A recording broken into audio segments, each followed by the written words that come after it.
طارق مسعود۔ بسم اللہ الرحمن الرحیم۔ پاکستان سے کسی نے پوچھا ہے کیا مرد اور عورت کی نماز کے طریقے میں کچھ فرق ہے، جیسا کہ بعض علماء کہتے ہیں۔ کئی بار یہ مسئلہ ایکسپلین کر چکا ہوں، فرق ہے، اجماع امت سے ثابت ہے، تواتر عملی سے ثابت ہے کہ عورتیں سمٹ کے نماز پڑھیں گی۔ جیسے کہ عورت کا صفا مروہ پہ دوڑنا یہ ثابت نہیں ہے، یعنی چلنا، تو یہ کسی صریح حدیث میں نہیں ہمیں ملتا، لیکن تواتر عملی سے ثابت ہے۔ اس لیے عورتیں صفا مروہ پہ چلتی ہیں، دوڑتی نہیں ہیں، اور عورت آہستہ لبیک کہتی ہے۔ عورت رمل نہیں کرتی، طواف کے پہلے 3 چکروں میں جو سینہ اکڑا کے چلتے ہیں نا، یہ عورت کے لیے نہیں ہے، حالانکہ کسی حدیث میں نہیں ہے کہ عورت یہ کام نہیں کرے گی۔ نبی صلی اللہ علیہ وسلم نے فرمایا خذوا عنی مناسککم، جیسے میں نے حج کیا ایسے حج کرو۔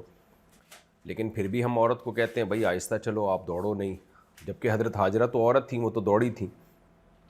تو اصل میں یہ مسائل تواتر عملی سے ثابت ہوتے ہیں، سینہ بسینہ چلے آ رہے ہیں۔ تو ہر مسئلے پر صریح حدیث کا مطالبہ کرنا یہ خود ایک جہالت ہے، کم علمی کی دلیل ہے، کہ یہ اس کی علامت ہوتی ہے کہ آپ کو قرآن و سنت سے جو فقہاء نے مسائل اخذ کیے ہیں ان کے اصول ہی آپ کو معلوم نہیں ہے۔ ایسے تو بہت سارے مسائل سے ہم محروم ہو جائیں گے، بہت سارے مسائل کو غلط قرار دینا پڑے گا جو صدیوں سے اجماعی مسائل ہیں امت کے۔ تو عبادات میں عورت کی حیا خود مطلوب ہے۔ تو جیسے صفا مروہ پہ کیوں چلے گی؟ اس لیے کہ دوڑنا عورت کی حیا کے خلاف ہے عبادت میں، اور لبیک آہستہ کہے گی تاکہ عبادت جتنی حیا کے ساتھ ہو سکتی ہے اتنی ہو۔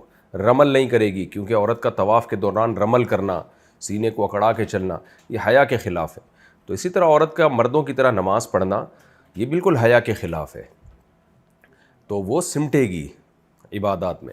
نبی صلی اللہ علیہ وسلم نے عورت کو حکم دیا، فرمایا کہ گھر کی نماز مسجد سے بہتر ہے، کیونکہ اس میں حیا زیادہ ہے، اس میں اپنے آپ کو ظاہر نہیں کرنا پڑتا اس کو۔ پھر گھر میں بھی اندر صحن سے بہتر ہے کمرے میں نماز پڑھے، آپ صلی اللہ علیہ وسلم نے فرمایا۔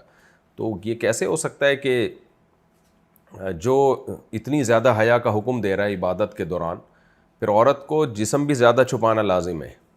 یعنی مرد پہ تو وہ سب چیزیں لازم نہیں ہیں، اتنا پردہ کرنا نماز کے دوران، عورت پر تو اسکارف لینا بھی لازم ہے، کلائیاں چھپانا بھی لازم ہے۔ تو یہ سب اس بات کی علامات ہیں کہ عورت عبادت میں حیا کا اظہار کرے گی۔